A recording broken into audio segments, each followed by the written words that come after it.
What is Neville Goddard talking about when he references turning the wheel backward?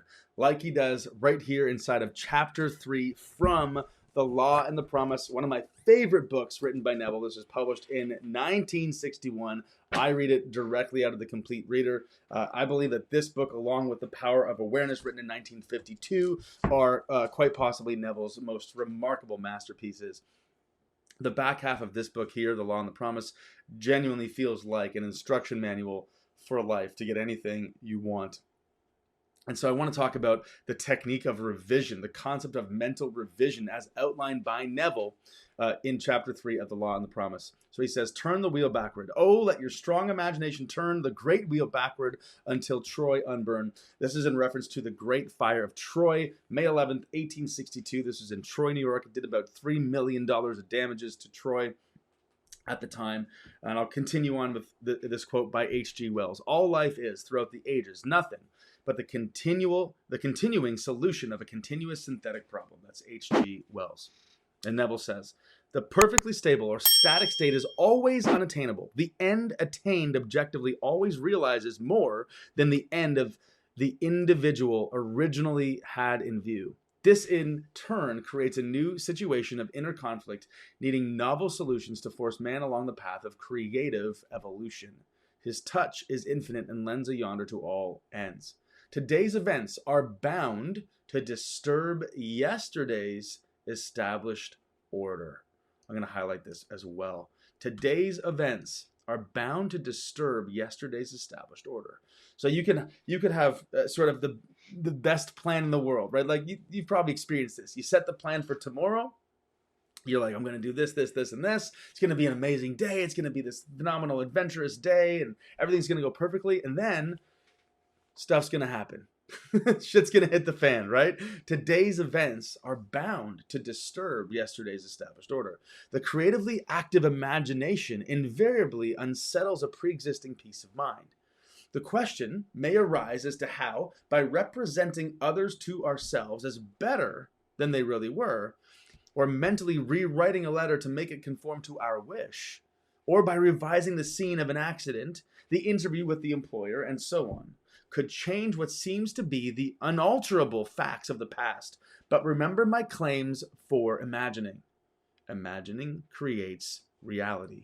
Imagining creates reality.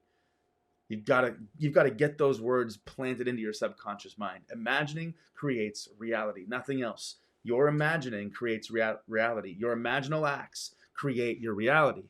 Are you getting it yet? We'll continue here with Neville's writing.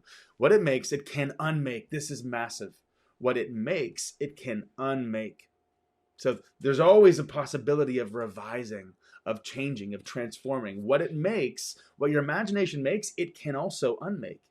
It is not only conservative, building a life from images supplied by memory. It is also creatively transformative, altering a theme already in being. I'm going to skip ahead here. This quote on the next page is really tremendous here. Because imagining creates reality, we can carry revision to the extreme and revise a scene that would be otherwise unforgivable. Right? Because imagining creates reality, we can carry revision to the extreme and revise a scene that would be otherwise unforgivable. So what I want you to do as an exercise today is think about a recent event in your life that maybe didn't go the way you'd hoped it would go. Maybe it was a conversation with someone, a higher up at work. Maybe it was an interview that you had. Maybe it was a performance that you were giving. Maybe it was a really important meeting that you had scheduled that didn't go the way that you wanted to. You can use Neville's process or technique of mental revision to revise that event in imagination. And that's exactly what you should do. He gives instructions as to how to do this right inside here, chapter 3, The Law and the Promise, from 1961. To revise the past is to reconstruct it with new content.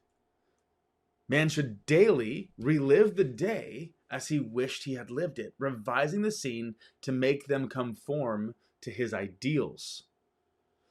So you want to revise each day the way that you could revise it if you could have it the way that you wanted. right? You want to use your imagination to revise each and every day. He gives some examples. For instance, suppose today's mail brought disappointing news. Revise the letter. Mentally rewrite it and make it conform to the news you wish you had received. Then, in imagination, read the revised letter over and over again, and this will arouse the feeling of naturalness. So you want to get to the point where this revision feels natural. And imaginal acts become facts as soon as we feel natural in the act. This is massive. Imaginal acts become facts as soon as we feel natural in the act.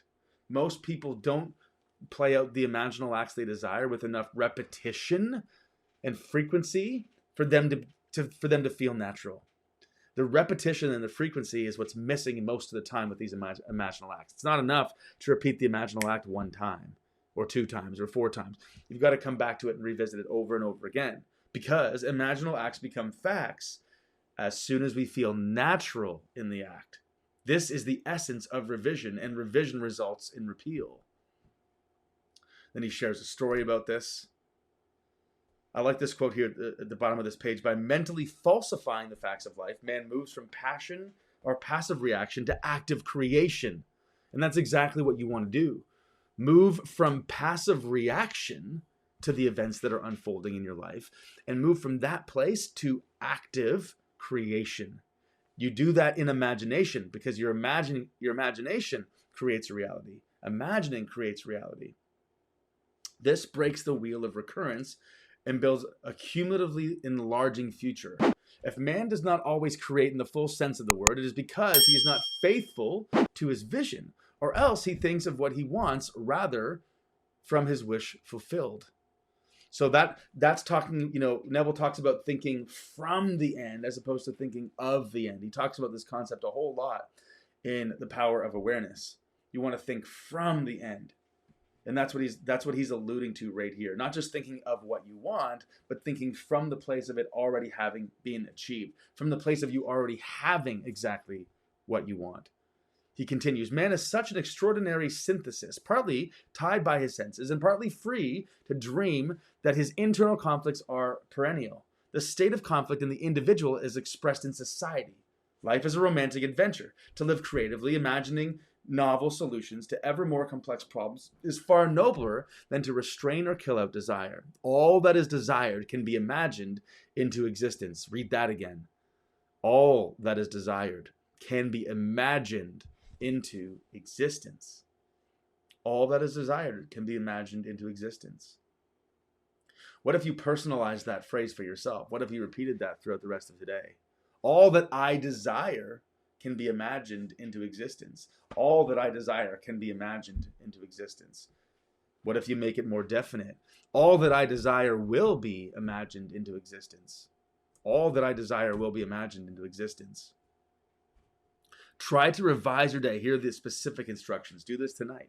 Try to revise your day every night before falling asleep. Try to visualize clearly and enter into the revised scene, which would be the imaginal solution of your problem.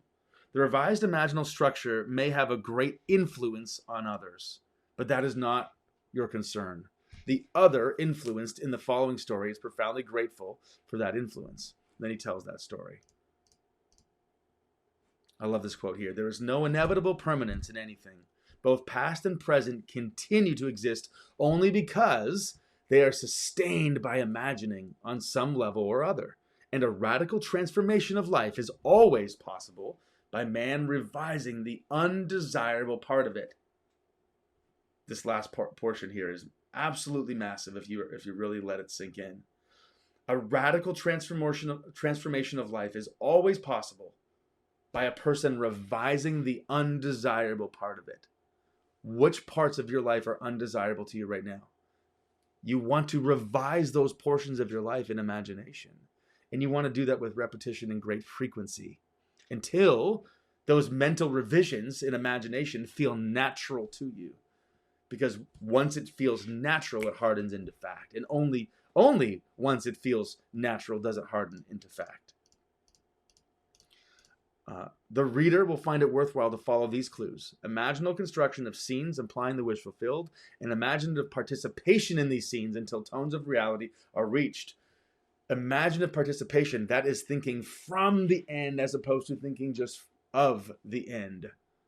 Imaginal construction of scenes implying the wish fulfilled. So you want to construct a scene and repeat the imaginal act of that scene, the scene that would imply that the wish is fulfilled, the scene that would imply that your goal has been achieved, the scene that would imply that the thing that you want to happen has already happened. Construct the scene immediately following it that implies the fulfillment of that wish, and repeat that scene as an imaginal act over and over and over again with tremendous frequency and unwavering dedication. And that's exactly what it means by turning the great wheel backward. Let your strong imagination turn the great wheel backward until Troy unburn. And he uses that reference, I believe, because the great fire of Troy was such a massive fire, right? It's a big event. And his point is, it doesn't matter how big the event was, that you can utilize your imagination to turn the great wheel backward until you mentally revise the thing that happened that you did not want to happen, the outcome that wasn't desirable. You want to use your imagination to revise the undesirable parts of your life.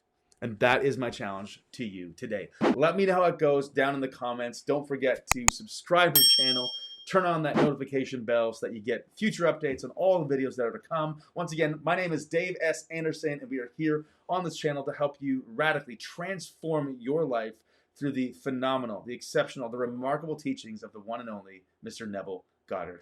That's all for this video. I'll see you in the next one.